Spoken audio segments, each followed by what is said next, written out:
This is all wrong. I shouldn't be up here. I should be back in school on the other side of the ocean. Yet you all come to us young people for hope. How dare you! Boring. Boring. Boring. You gotta work. Don't tell us what we're gonna feel. We're trying to solve a problem. Don't tell us what we're gonna feel. I'm not telling you. Because you're in no position to dictate that. Remember what you're doing. You're in no position to dictate what we're gonna feel.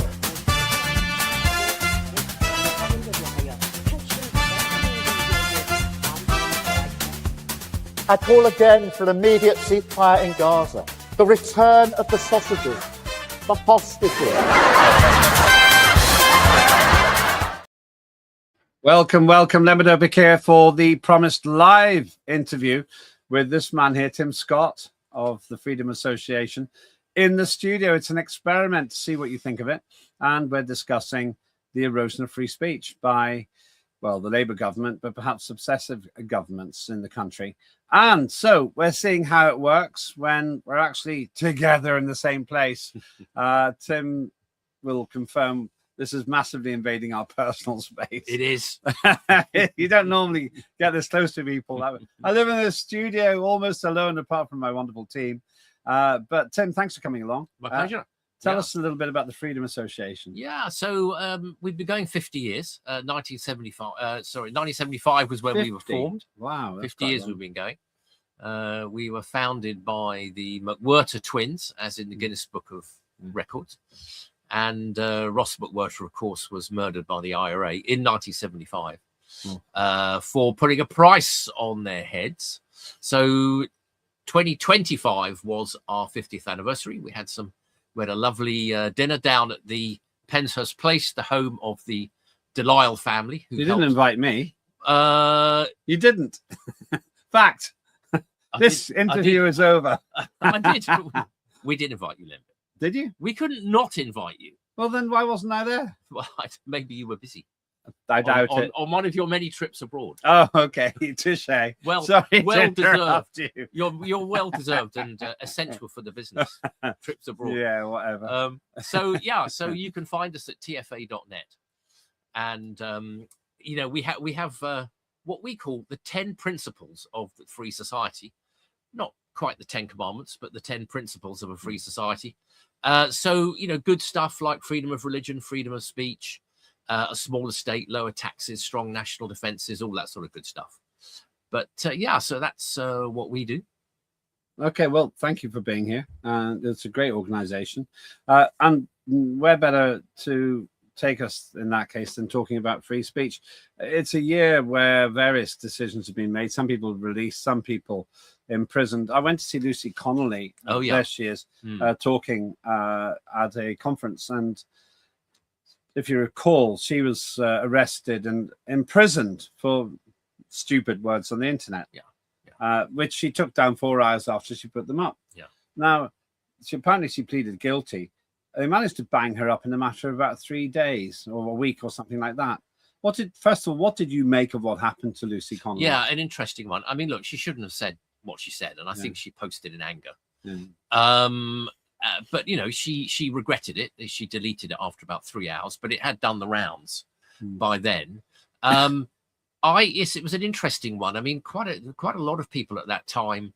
There was more than a suspicion that they were strongly persuaded to plead guilty. Yeah, they were. There's no doubt about it. And being told, well, of course, if you plead guilty, you'll get some credit for pleading guilty, and you'll go to trial quite quickly. Yeah.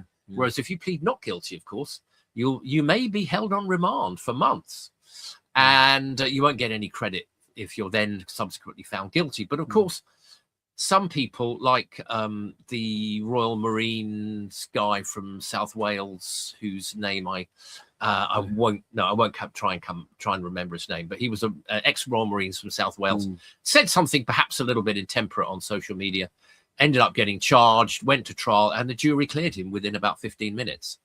So it's interesting, what might have happened to her if she had pled not guilty. And that's one of the, just slightly getting off topic, Lembit, that's one of the slight concerns, or big concerns actually, about switching to jury trials is the Free Speech Union, our sort of sister organization. They've done some research on jury trials versus judge-only trials for free speech cases.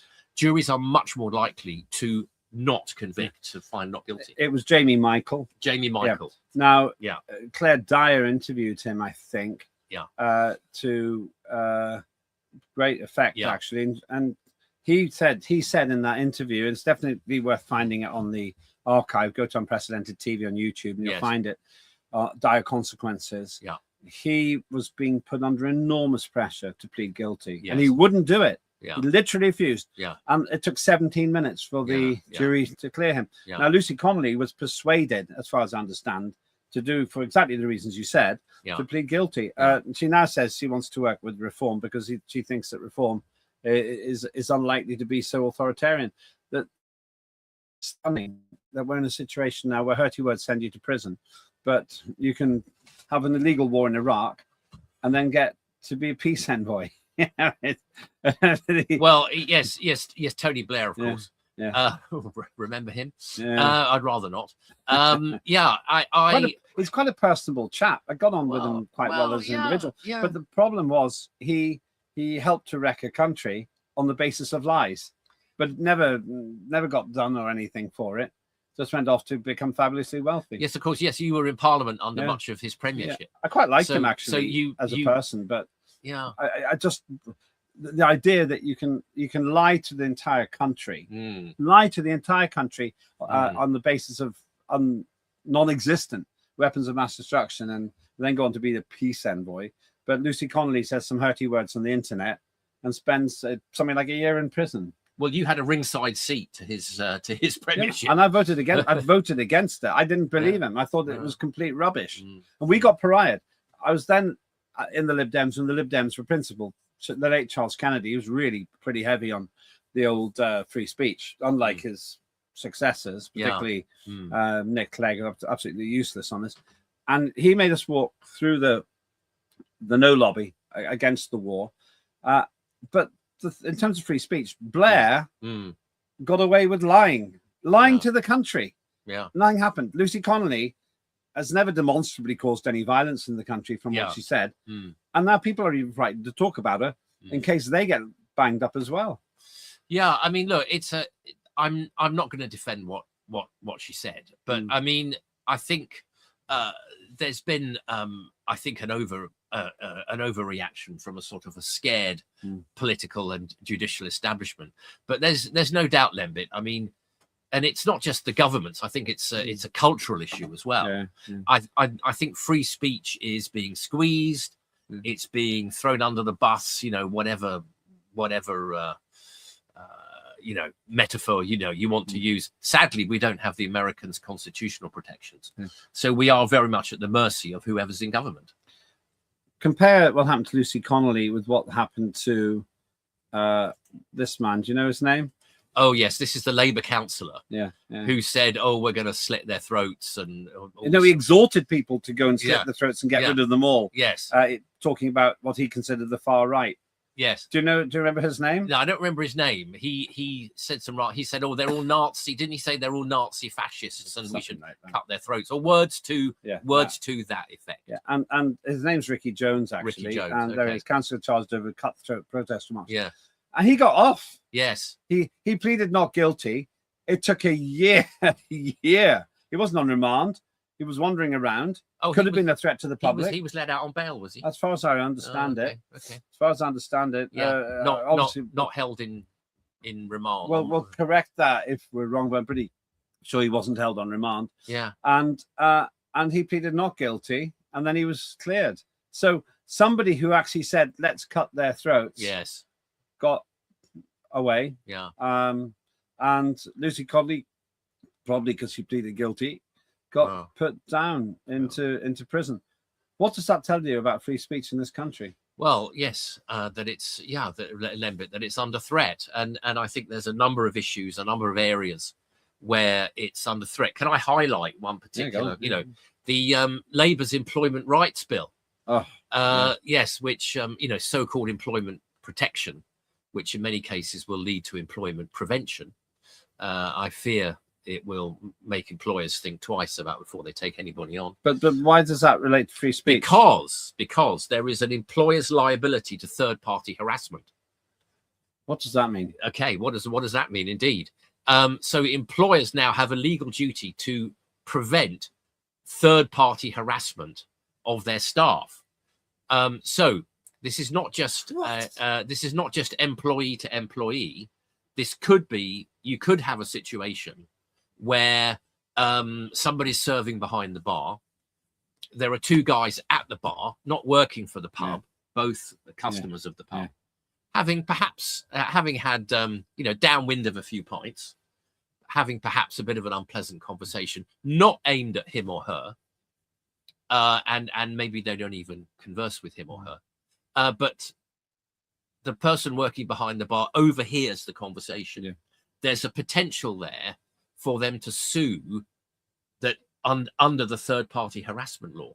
Now we'll have to see. That's unbelievable. Yeah, we will have to see how it works out in practice, and hopefully this won't be as bad as we fear. We find out. Yeah, he was on bail.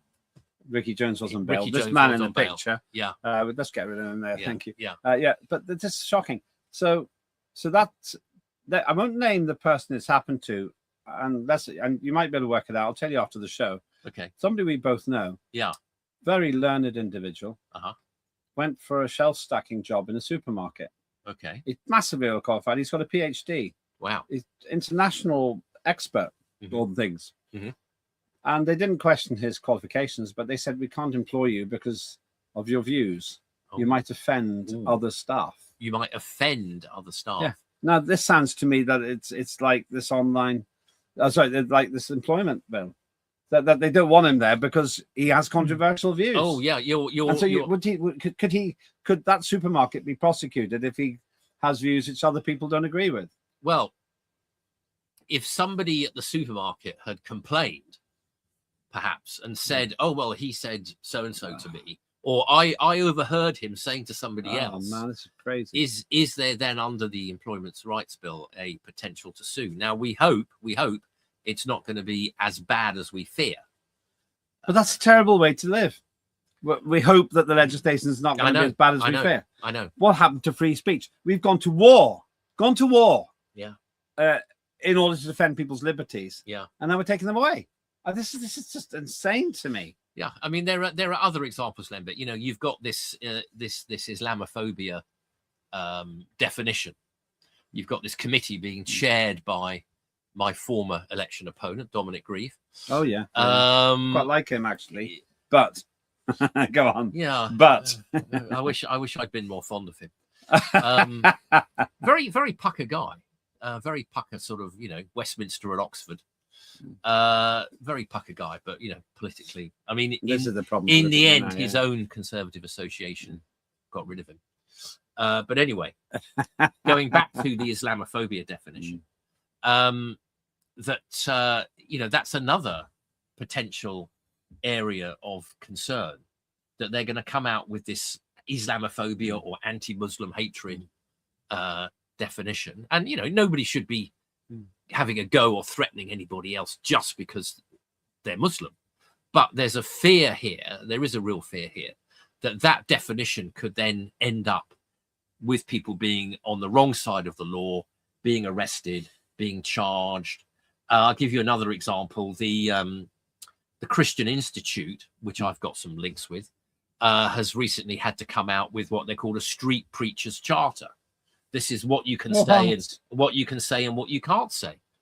People have been threatened with arrest just for quoting from the Bible. They've been arrested for silent prayer outside abortion clinics. Abortion clinics. Yeah. Not even actually saying anything. No, just standing there. Yeah, just standing there. In other words, a thought crime. Yes. George Orwell's concept of a thought crime. That's a very good comparison.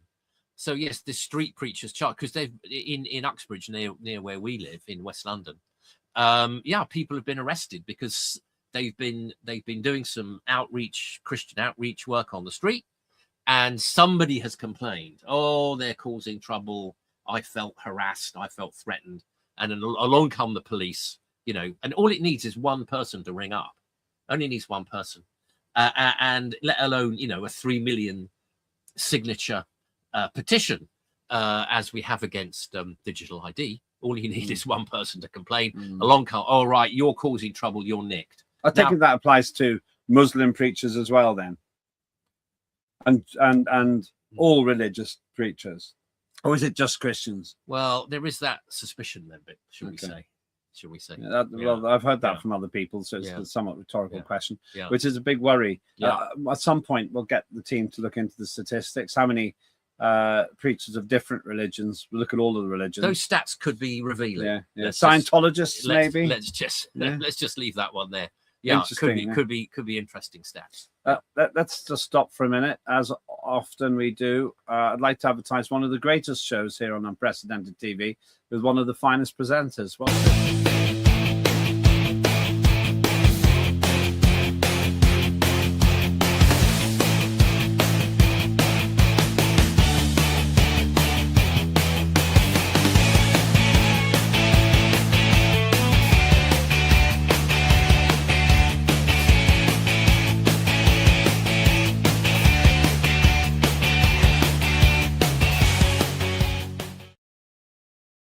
That is, of course, Tim Scott. Tim Scott uncancelled. Never be cancelled here. Never be cancelled here. Not on Unprecedented TV, surely, Lembit.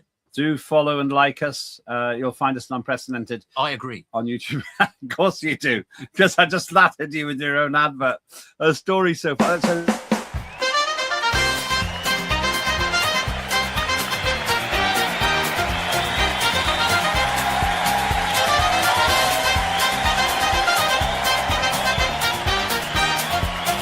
Immediate ceasefire in Gaza. The return of the sausages.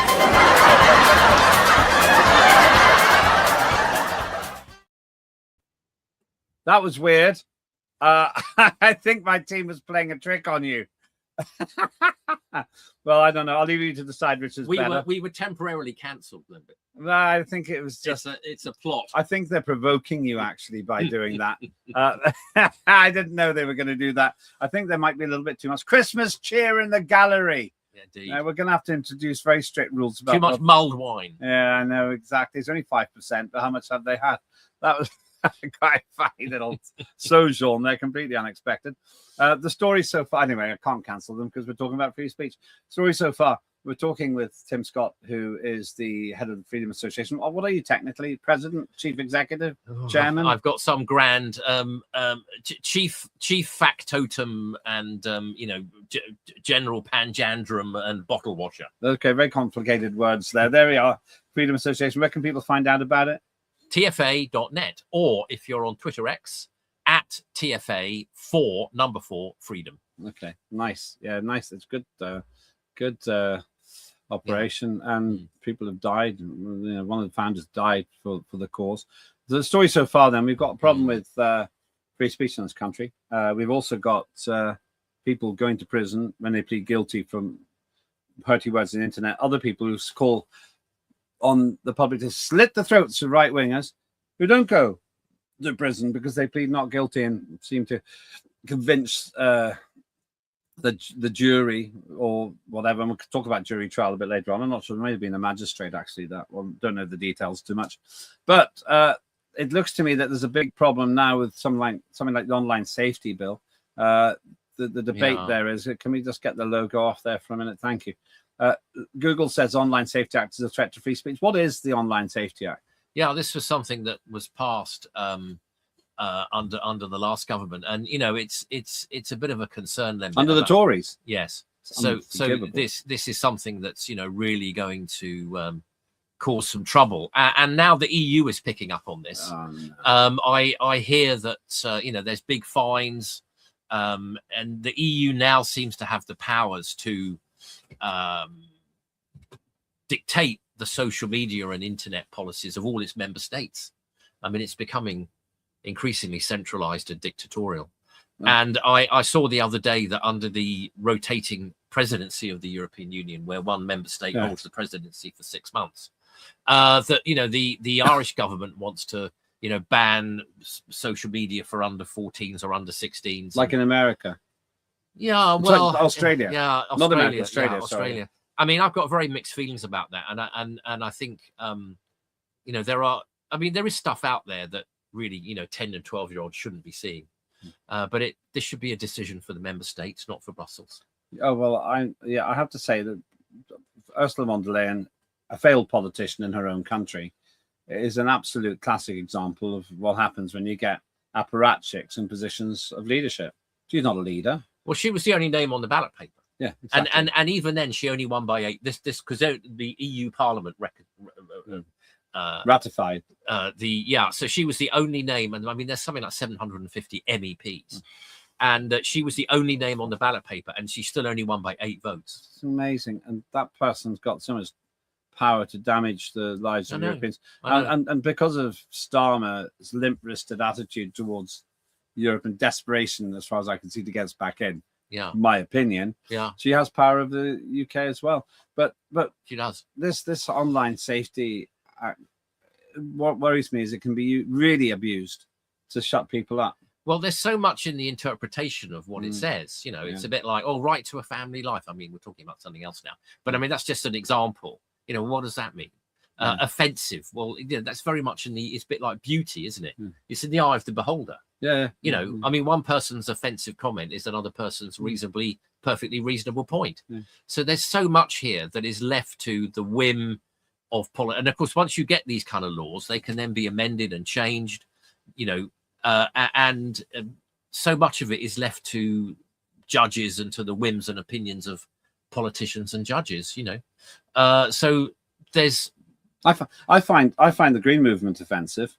I find the abuse of misuse of data and the claim that human beings are wrecking the environment, wrecking the climate. I find that offensive. So presumably I could make a complaint, and then the protagonists who put forward all this, in my view, climate nonsense will be arrested or silenced, will they? Yes. Oh, of course they will, Lembit. Yeah. Okay, I'm not holding my breath on that one, but this is causing international problems as well between the UK and America. I didn't quite understand what was going on with the visa ban for European critics of online harm. It was like it says here, it's first shot in the US free speech war. Legislation that seeks to curb harmful content is viewed as a threat to Silicon Valley by many Make America Great Again politicians, and presumably by Elon Musk. Elon Musk has been very vocal on this. He thinks that Britain's losing its freedom. Well, yeah. I mean, whatever you think of him, brilliant guy. Of course, people don't like his politics, but I mean, he's been great for free speech, and with his ownership of Twitter X, much better than under the previous ownership when it was headed by Jack Dorsey. And you know, some of the people who've, I mean, you know, whatever you think of them, some of the people who were banned are back on. Yeah. Katie Hopkins. You know, I've worked with her. Actually. As in batshit bonkers Britain. In fact, we're going to see her show. I think in June we've got tickets to go and see her. And I'm sure I'm preparing to be offended when I go and see Katie Hopkins. You could get her arrested. Yes. Well, I know. Careful. What do you make of Musk? I mean, do you think he's on the side of the angels? Well, I mean, whatever you think of the guy. I mean, let's have a quick look at his record. I mean, PayPal, Twitter X, Tesla, SpaceX, Starlink. I mean, the guy's a, you know, say what you like about him, the guy's a genius. I mean, he works pretty well hard. Yeah. I wouldn't want to be him though, because he struggles with his own demons as well, I think. Yeah, I mean, you often find these sort of hyper successful guys. They're often quite driven.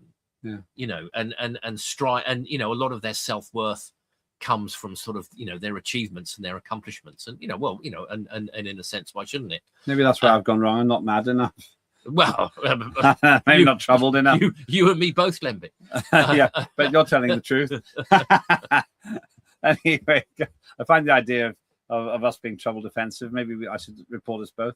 But the thing is that you mentioned the Constitution of America, and it goes very, very heavily into free speech. Yeah, we haven't got that, and in this country, I think that we really are now in danger of losing a lot of what the country existed to defend. I got involved in politics in the 1980s. I've been involved really for about 40 years, I remember there was a headline which I was always very proud of in 1986 in the Bristol Chronicle, I think it was. Oh, yeah. And it had me sitting on a motorbike when I was president of the Students' Union at Bristol, and it said, the president of free speech. And I have to say, I'm a libertarian. So for me, when politicians start taking away your freedoms, they've actually forgotten that they're there to serve us. Yes, yes. As the state as servant, not master, is a great principle.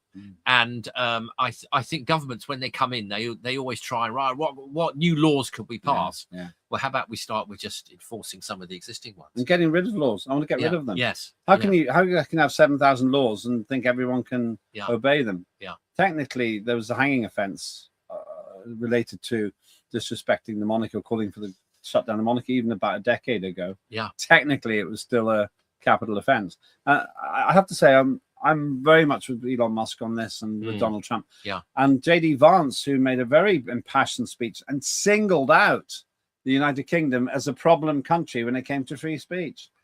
Yeah, interesting guy. Vance came from a very ordinary background. I mean, I think it's going to be, slightly going off topic, I think it's going to be him versus Newsom for US president in 2028.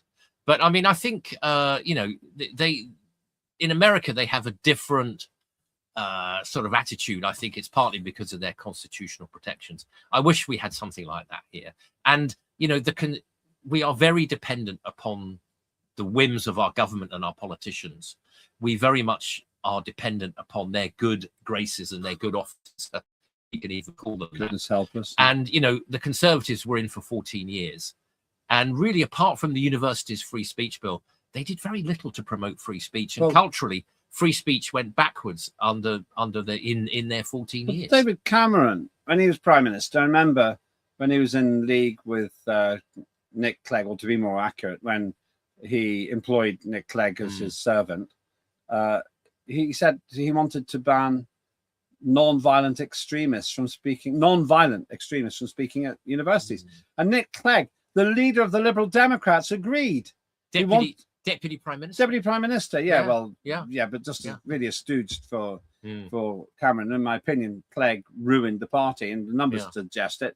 He managed to, over his time as leader, he went from 63 MPs to 8 MPs. Quite a record. It's quite impressive destruction. But he actually made speech agreeing with Cameron, who I think made the speech in Munich. It's always struck me as had a very dark undertones.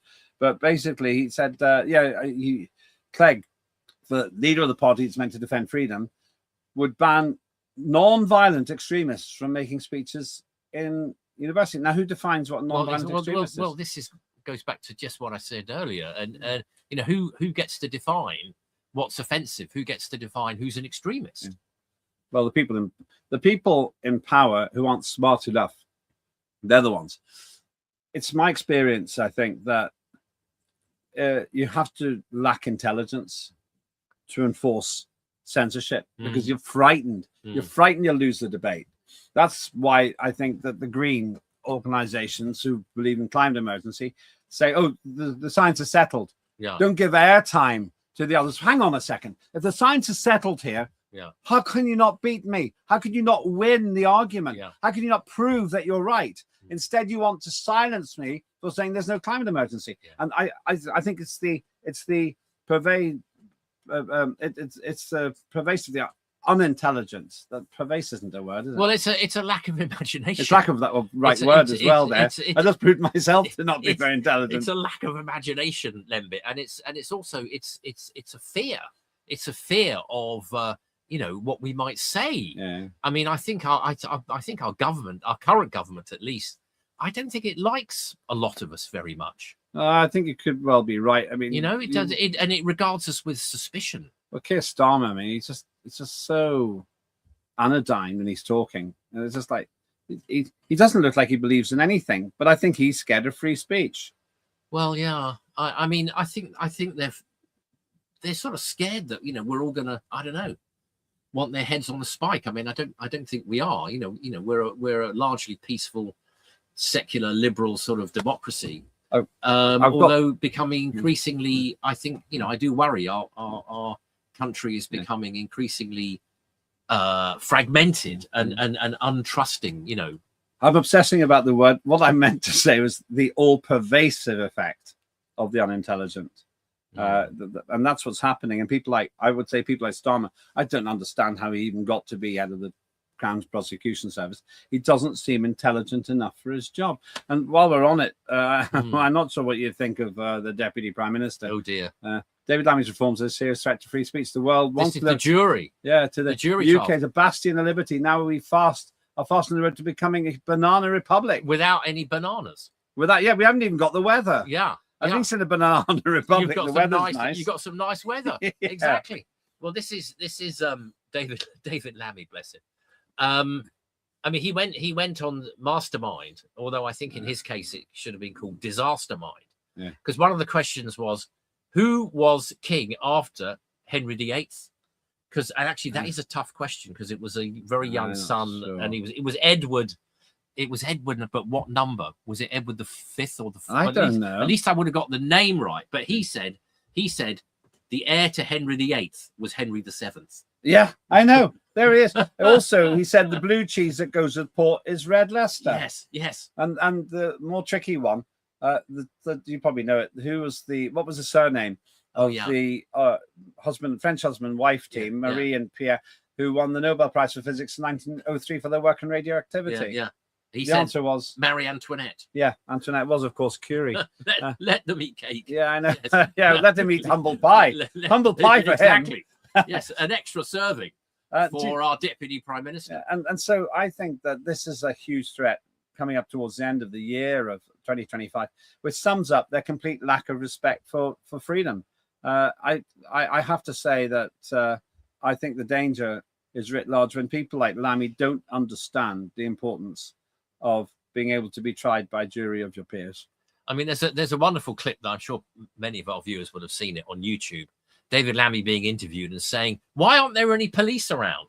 And if you look in the background, there's a policeman standing right there. You know, I mean, it's comic. He complains about racism to the BBC when on the selection of the Pope, the previous one, not the current one, the BBC said it just remains to be seen if the Vatican will, if the smoke above the Vatican will be white or black. And he said it was racist. Then he had to apologize. As everybody else, every other commentator understood that black smoke meant no decision, white smoke meant decision, but he thought it was racist. You know, there's a name for being afraid of David Lammy. There's a name for that condition. Lamiosis. Lammophobia. Lammophobia. Lammophobia. Lammophobia. So looking ahead then, what's going to happen next year? Oh dear.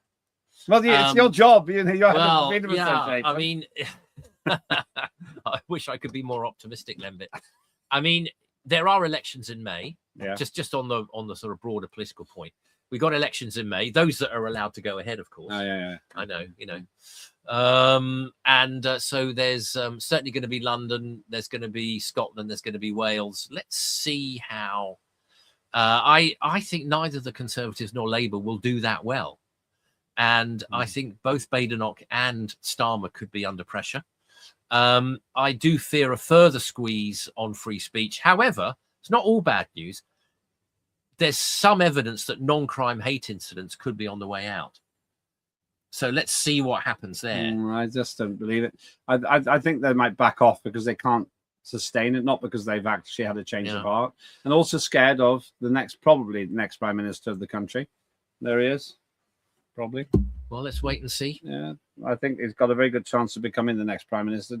Nigel Farage, been pretty victorious a few times in 2025.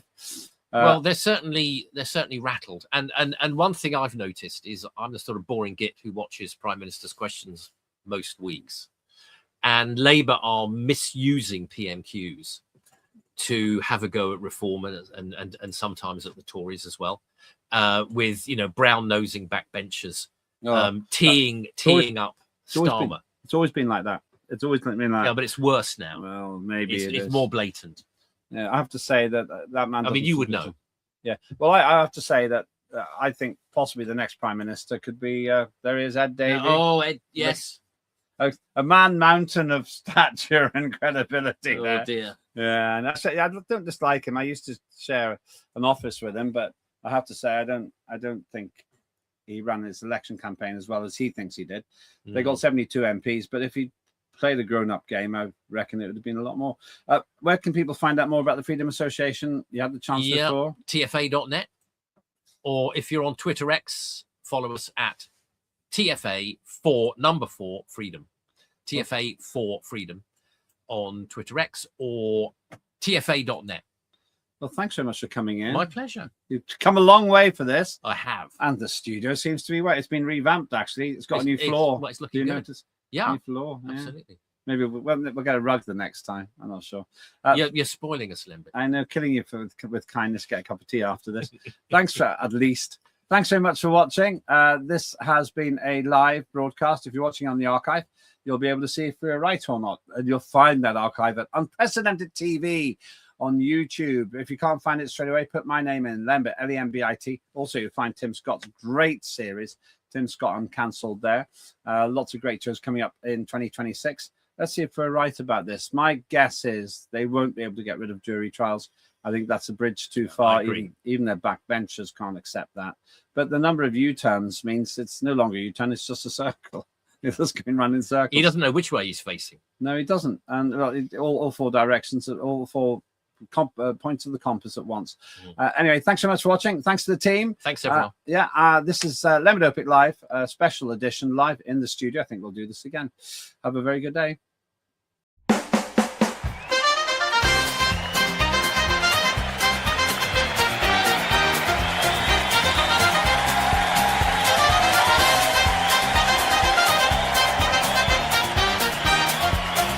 Immediate ceasefire in Gaza. The return of the sausages.